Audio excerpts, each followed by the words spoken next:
Welcome to Solo, the world's most dangerous dog podcast. Join Solo and his long-suffering family in various misadventures about the trouble the best dog in the world can cause. Read by J.R.R. Langley, adapted from the Adventures of Solo books. In this episode, Solo goes to Wimbledon.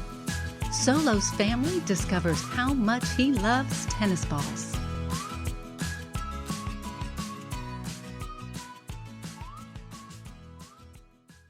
Solo was excited. The entire family had been bundled into the SUV for a trip to London to watch the tennis matches at Wimbledon. Solo, as usual, was in the very back of the car with the kids seated behind Mum and Dad. Solo didn't understand anything about Wimbledon, or tennis for that matter, though he was quite fond of tennis balls. But pleased as he was to be going along on a family trip, he resented being in the cargo area of the SUV. Solo would much rather be in the passenger area with the other humans, as being in the rear cargo area was beneath his dignity as well as his stature as, the way he saw it, a family member equal to all the rest.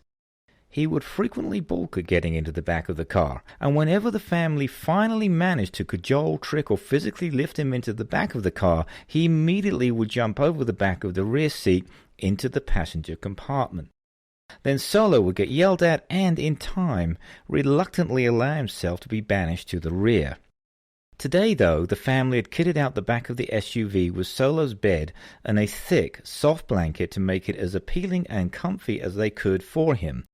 They bribed Solo with a sizable chunk of cheese stuffed inside a rubber chew toy. The cheese could be reached only by poking his large tongue into a hole in the toy and licking the cheese down bit by bit. It helped coax Solo into the car, as did the exciting prospect of travelling along on a family trip. As they rode along into London, he alternated between sitting on his haunches and watching the scenery pass by, imagining all the adventures he might have in the big, wide world he was seeing, and lying down on his bed, darting his tongue into the chew toy to enjoy the taste of cheese, which Solo had long ago decided was just about the best food he'd ever tasted. The kids really didn't care for tennis, but their parents had first met at a tennis club, and Mum and Dad were determined to instill in cost centers number 1 and number 2 some interest in the game. Perhaps then the kids wouldn't fuss so much every time they had to take a tennis lesson. It was either that or let them play video games all day, and the parents were determined to avoid that possibility. The family had debated if they should leave Solo at home, but as that would mean he would be unsupervised for quite a few hours, and given his track record of late when left to his own devices, the family felt that taking him with them was the least risky option. "I mean, what harm could Solo possibly do?" said Mom, as she sided with the kids in voting to take Solo along. All Dad could manage was a "we'll see," muttered under his breath. Solo would not be allowed on the grounds of the Wimbledon Tennis Club, known formerly as the All England Lawn Tennis and Croquet Club, but the family had a plan. Right next to the club where the matches were played is Wimbledon Park, so the idea was to let Solo run as much as possible in the park so that he would be too tired to fuss when he was left in the back of the car for a few hours.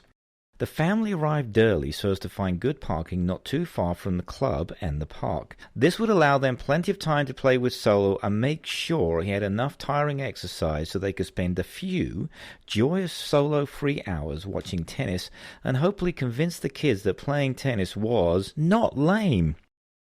As it was a typical dull English day, even though midsummer, so as long as they left the car windows cracked open and plenty of water in his bowl, Solo would be just fine. The family parked the car and let Solo out. He promptly ran to the nearest tree to relieve himself. "When you gotta go, you gotta go," said Dad. The family headed towards the park with Solo on a lead, which was a safe precaution, given that he was in unknown territory. The family had no idea what temptations he might find and were not about to take any chances. But when they arrived at the park, they let Solo off the lead so he could run and play as much as possible. The family had also brought along some toys, in particular a tennis ball, which was, as far as Solo was concerned, simply one of the best things ever invented. Solo's love of tennis balls had started when he was new to the family, still a puppy at heart, even if fully grown in size. He simply loved chasing after them and how they bounced, so he had to leap up and catch them in midair.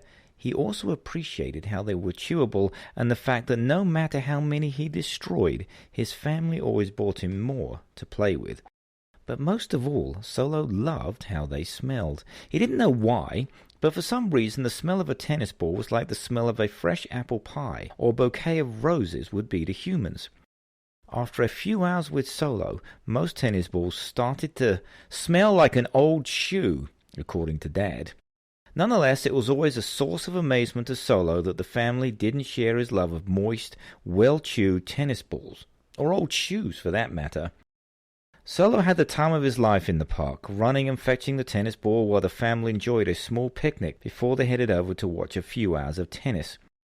They had only general admission tickets, which meant they couldn't get into the main matches played on the center courts, but it didn't matter. All the parents hoped to achieve was to get the kids to soak up the atmosphere at some of the side courts before heading home. It was decided that Mum would walk Solo to the entrance with Dad and the kids to help, they hoped, rid him of any remaining excess energy, for tiring Solo out was, truth be told, often more tiring for the family. The five of them walked towards Wimbledon Tennis Club, slowly blending in with the increasingly larger crowds as they got closer.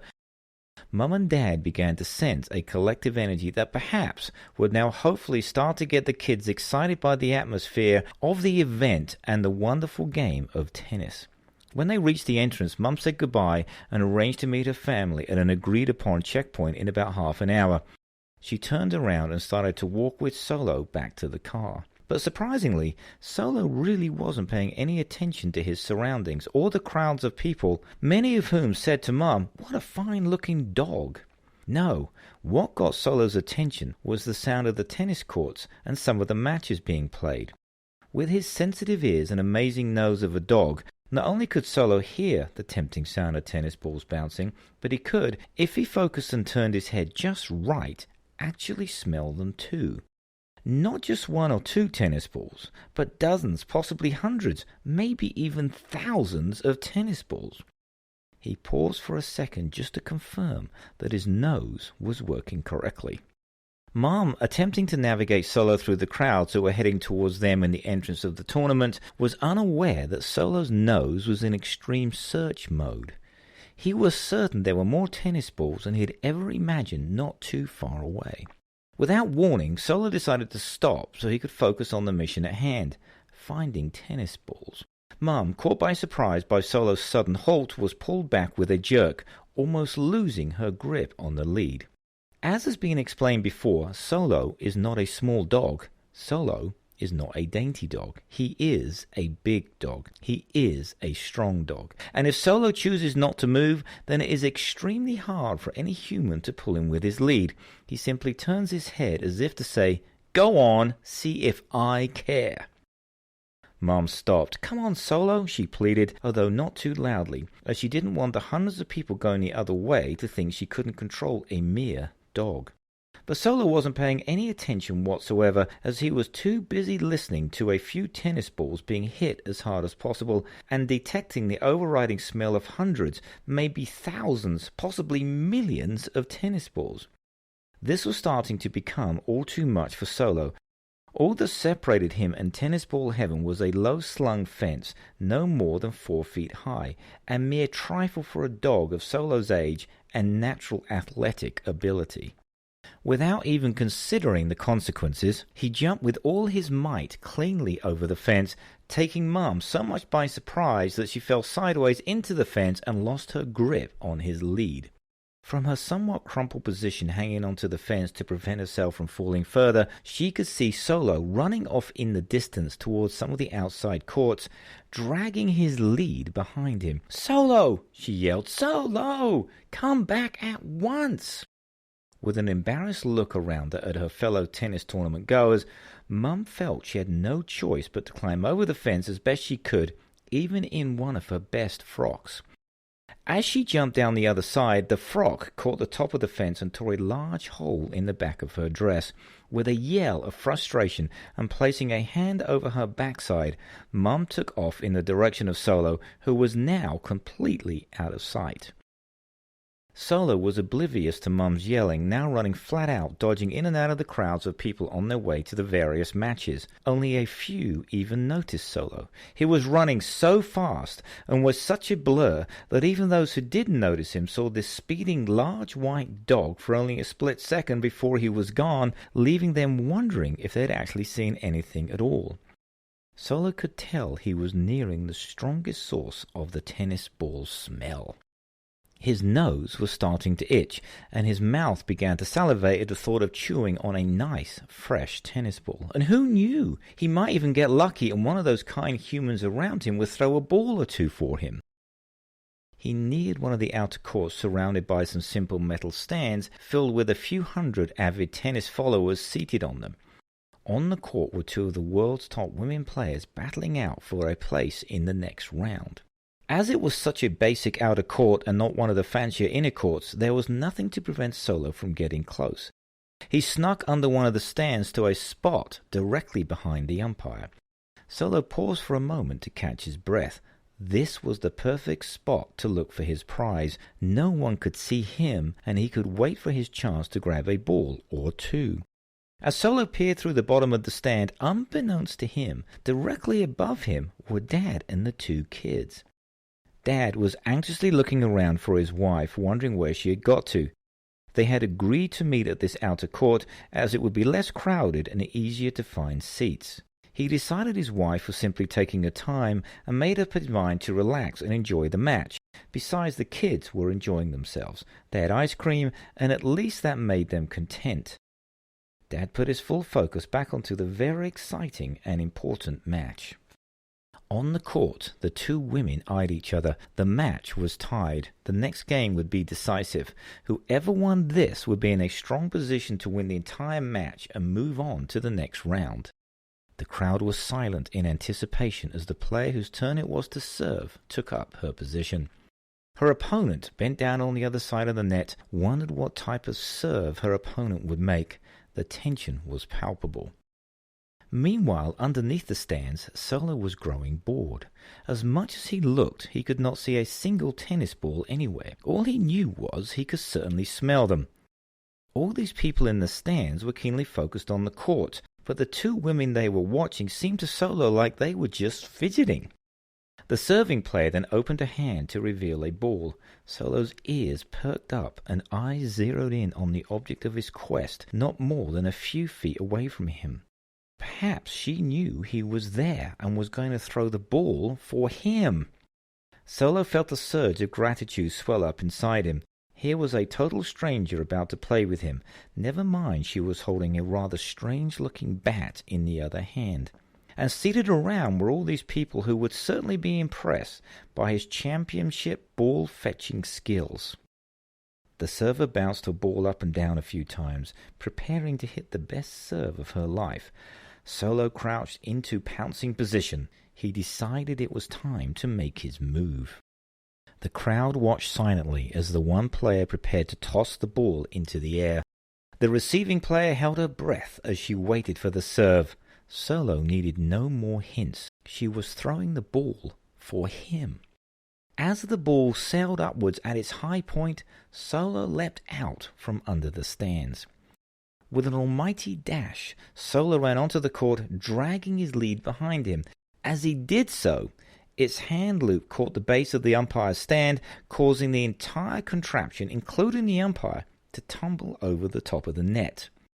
The serving player looked in amazement as this large white dog bounded towards her. She was even more amazed as the ball started to drop, and Solo took a giant leap. He grabbed the tennis ball in his mouth in midair, landed, and dashed off with it without even a pause in momentum. For a moment there was a stunned silence in the crowd. The umpire, dazed but unhurt, untangled himself from the net and promptly fell to the ground as the stand slowly collapsed on the other side of the net. Solo's dad and the kids were as stunned as everyone else by the shocking turn of events. The son shouted, "Dad, I think that's Solo!" loud enough that the entire audience heard him. As the match was being broadcast worldwide, which meant cameras and microphones were dotted around the court, millions of TV viewers also heard the son's words. It was only a few seconds before a fast-thinking cameraman was able to identify the source of the soon-to-be infamous words and zoomed his camera in on the trio of Solo's family in the stands. Now the world could not only hear the boy, but they could see the family too. Solo, however, was oblivious. He had his ball and was happily gnawing on it as he wandered back onto the court and sat down, ready to receive his applause and cheers for the graceful athleticism of his moves. Instead, the entire crowd started chattering loudly to one another, some of them pointing at Dad and others at Solo. One of the ball boys, being somewhat quicker-minded than the others around him, ran up and grabbed Solo's lead to prevent him from causing any more mayhem. Dad had to admit that, yes, this was indeed Solo. "I just knew bringing that dog here was a major mistake," he muttered to himself as he slowly stood up and descended from the stands to claim Solo, hoping not to suffer any more embarrassment. Within seconds, though, things took a turn for the worse. When all eyes were on Dad and Solo, Mum suddenly appeared in the middle of the court. Seeing Solo with the ball, the umpire still on his back, and the stand collapsed and all eyes on either her family or her dog, Mum momentarily forgot about the hole in the back of her dress. As she ran to get Solo, she felt a draft from behind and immediately understood why all eyes, cameras, and even microphones were now trained on her. Letting out a small scream and turning bright red, Mum ran out of the court as fast as she had arrived. Meanwhile, her children decided this was all too embarrassing, went as red as their mother, and slowly slinked out of the stands to leave Dad to face the cameras alone. With as much dignity as he could muster, Dad stepped off the stands, walked over to the ball boy holding Solo's lead, and acutely aware that the entire world seemed to be watching, pulled Solo up and led him out of the court, through the grounds of Wimbledon, and ultimately out to the road. Still carrying his prize, his head held high, wagging his tail as he went, he decided this was the best tennis ball ever. You were listening to Solo Goes to Wimbledon, written by J.R.R. Langley and read by the author. Solo Goes to Wimbledon can be found in Solo Book 1, with illustrations by Stephanie Schultz, edited by Catherine Perkins, published by Heavy Media. Find this story and more in the Books of Solo's Adventures at Amazon.com and at solothedog.com. Ask for Solo at your favorite bookstore.